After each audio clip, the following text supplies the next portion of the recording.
through Switzerland and then came to the U.S., started teaching at Princeton, and he actually wrote articles to people, telling them to get out now. And that was years and years ahead. Yeah. 1920s he got out, wasn't he? Who? I think Einstein got out in the 1920s. Yeah. But he saw signs. Yeah. He saw signs of it. Yeah. And he said that he saw these little things in society and he realized.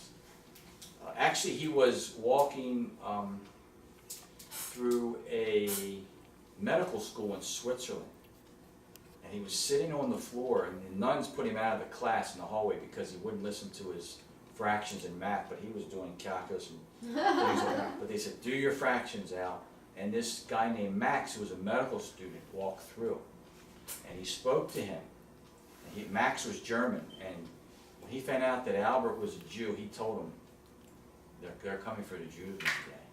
And that's where he first heard it. First heard it there. And he actually mentioned that in one of his letters.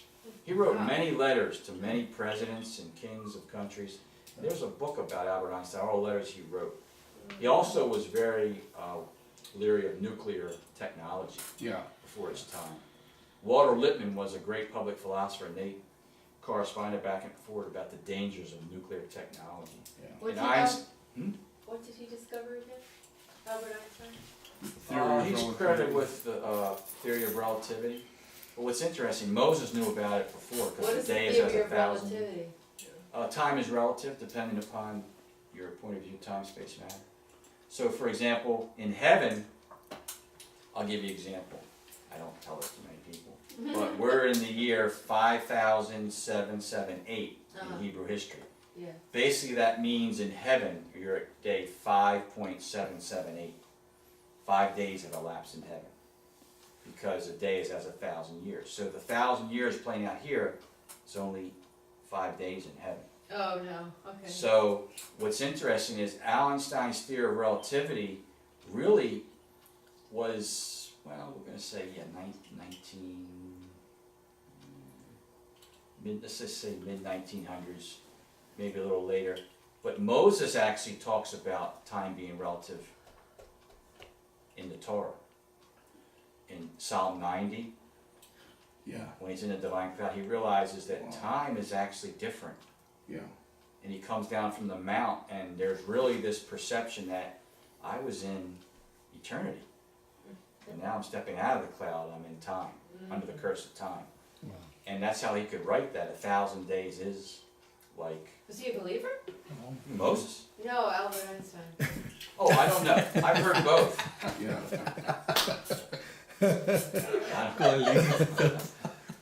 See, Moses is one of the greatest types of critics. You misunderstood. I think I already moved on, but I got it. No, because he thought you were talking about Moses. Some people say he was. Oh, I don't know for sure. But what is interesting is Moses actually had a little flock. Moses actually had Jethro's flock. And he took them to the backside of Sinai and left them there. And Zipporah, his wife, is a type of the church. But Miriam, his sister, is a type of Israel. And Miriam means bitterness, bitter waters. And she's very bitter about Zipporah. And what's interesting is you do see the type of the church there with Zipporah and Gershom, the son, because she actually has to circumcise, which is strange. A woman circumcising Moses' son, his bride, is like the church with spiritual circumcision. So it's interesting. She says, you're a bloody bridegroom unto me. And really that's a confession of believing in Christ. So Zipporah really is a type of the church.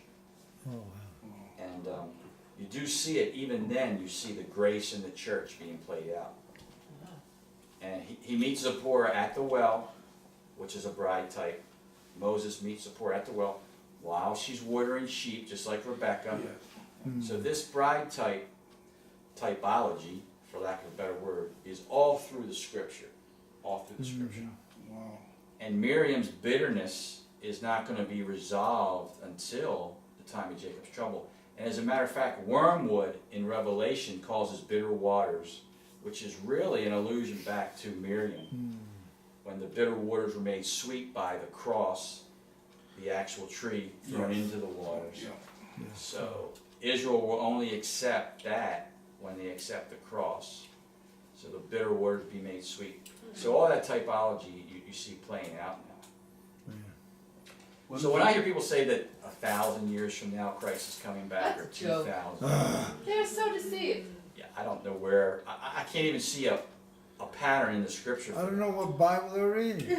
I mean, They don't study anything. They just Well, You know, the trouble is, a lot of people are, even believers, are not that excited about it. You know, you have your Right. life, you have your family, Right. you got everything else. I had this discussion with my wife. I said, times are close, and she goes, we've been saying this for 40 years, but it's really close. You know, really close. But it could be 1,000. I said, I don't think so. Some part of their culture. There's a surprising number of people that have said that. extraño, ¿no? Because A they mí don't, me because parece, they're not studying. a mí me parece, Generic kind of thing. They're not todo me studying. parece extraño. Pardon? Un They're cristiano, not bro, studying the Bible and no tenga learning. interés en eso. No, you know, Enfócate en that's- otras cosas. that's the only reason why People they have the things going on. It's not when things get really bad. All of a sudden you realize, No entiendo. okay.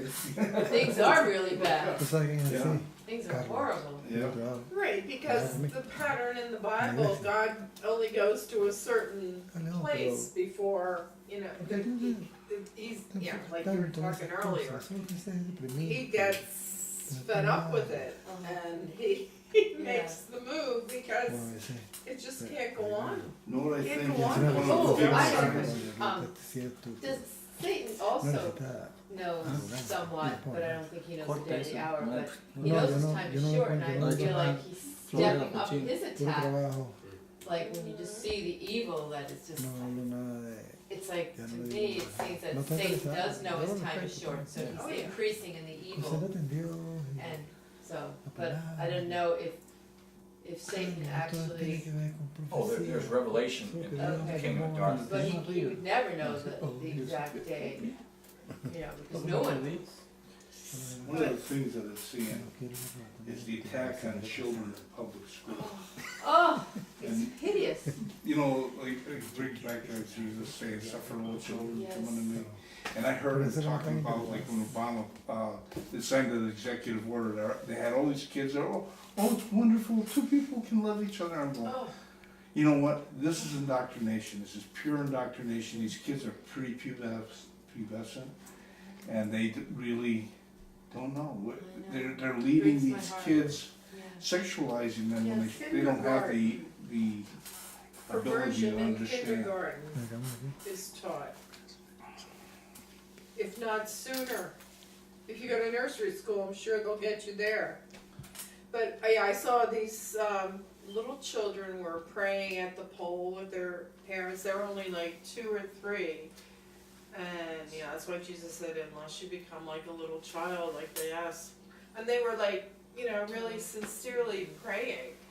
And somebody asked one of the 2-year-olds what they were praying about. Well, my friends, my family, and the country. So it's like Wow. at that That's age, before they're exposed to all the garbage in the world, they have pure hearts. I know. Well, yeah, I have a proposal for this group here, because I do it every day. Well, I don't know, I feel, you're talking about that, and every time I go out, I always see the children waiting for the bus. Yeah. So I'm reminded, it was something God put in my heart, to pray for them. Yeah. I pray for wisdom, giving them discernment of truth and the lies, and that God will just give them the boldness of a lion to stand up when they know that something is not right, and to just take a firm footing of the truth and express it, and that God will also lead them as they grow up, because like you said, we know that all these children are being sent to the temples, and the teachers are the priestesses, and they're being just basically, like Ray said, indoctrinated in all evils, you know. And as the pastor said from New Hampshire, Yeah. It's basically, there's a sorcerer over every one of these institutions that's connected to the hospital that oversees everything. Then there's a connection with the judges and the attorneys, Yes. and then the education system. They're Yeah. all reporting back to the same sorcerer. Mm. He's controlling everything. One thing I did want to say is, you've heard of Cyrus Schofield, the Schofield Study Bible? I have, yeah. In 1912, when he was putting together his study Bible, which included all the notes below the black line, he was using the King James Version, but his study Bible, he talked to some prophecy experts about Israel, and he discovered that they all said that Israel will be reborn as a nation again one day. Yes. And this was in 1912. Yep. But the editors told him, I wouldn't put it in there because people are going to mock you and laugh at you. And this was in 1912. Yeah. Mm. Wow. And in his study Bible, if you look in the notes, he actually says Israel's going to become a nation again. And people did actually mock him and lampoon him and lambast. And what's interesting, in 1948 it did happen. Yeah. But he said, put it in there because it does say it in the prophets, it's going to happen. And they didn't know the exact pattern. But what's interesting is 40 years after that, in 1988, some people were talking about the rapture happening in 1988. A lot of books were coming out. Mm. Because of the 40-year pattern. Yeah. Yeah. 40-year I remember pattern. that. But what's interesting is, I remember I had only been saved a couple years, and I said, I don't see the pattern of 40 years. Where's the pattern of 40 years? And there were numerous books. Every Christian bookstore. I think one of the books was 88 Reasons Why the Rapture is in 1988. I remember that. That was in one of I the read titles it. of the book. Oh. Thank you. And I looked at the book just on the Christian bookshelf, and I think it was at Peter and John Trustworthy Bookstore on Liberty Road, which was affiliated with Arlington Baptist, WRBS, Arlington Baptist Yeah. Church. I said, this book has no scriptural content in it. A lot of it was just emotion. But it's interesting because now we're looking back, 1948, and now we're looking at a 70-year pattern. And what's interesting, this battle of kings, the first battle in the Bible, first mentioned, the first battle, Abraham, involves the whole Middle East. When Iran thinks it can come down and control the whole Middle East, and it seems like that may be going on again. Yeah. So it's just noteworthy to watch what happens with Iran.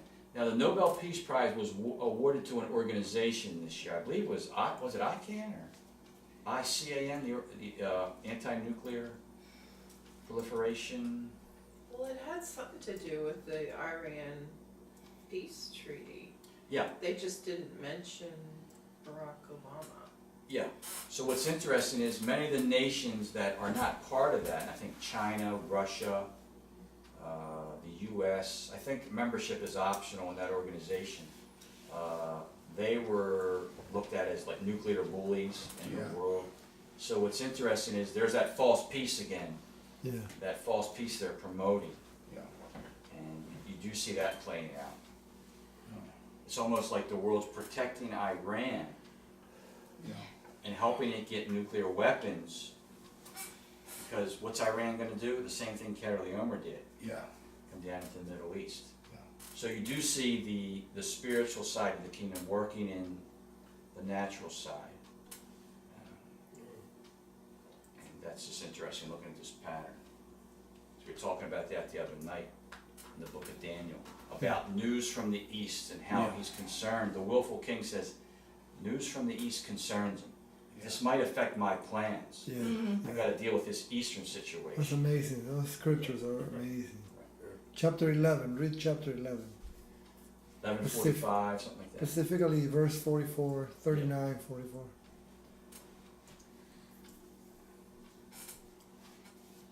So before 1948, Israel wasn't even considered a nation? No. Right. What was it then? Well, they were looking for a homeland through the Balfour Declaration in England, and they turned it over to the United Nations. 1918. And then they were redrawing a map of the Middle East, and some of the powers like England got involved, and France, the U.S. And they redrew a map, and they wanted to give actually territory to many of the neighbors of Israel, but they refused it because Israel was going to be their neighbor. They said no. Yeah. Yeah. And then when they did actually become a nation, then they attacked them right away. Yeah. Which actually, that war itself was amazing. They should have lost virtually every war they've been involved in. God spared them every time, and He's going to spare them again. They won't be destroyed during the Battle of Armageddon. You know, it was really amazing. You're talking about Schofield in the forward of the Townsend of the Louis Berry Schaefer's Systematic Theology. He has a dedication to Schofield, and one of the things that he said in the one volume about it on eschatology, he was saying that Israel has been thrown out of the land 3 times, and has returned twice and is going to return again. And it's strange because this is pre-Israel. This set of books was published in 1947, and Israel became a state in 48. But I looked at that and I said, you know what? This is not a coincidence. No. You know, somebody, who'd say, just taking a stand on prophecy that has not been fulfilled yet, is a bold thing, and it has to come from revelation. God showed, you have a conviction about this, and it's from God. When nobody else could see it happening. That's the thing that's really amazing, because the birth of Israel was an amazing thing. They were prevented to get arms from the British. See, Britain got Palestine in 1917 when they defeated the Ottoman Turks. And they actually came into Jerusalem, and that was a fulfillment of Bible prophecy too. But they didn't they actually went against the Balfour Declaration twice. And the first time was after World War I, and then during the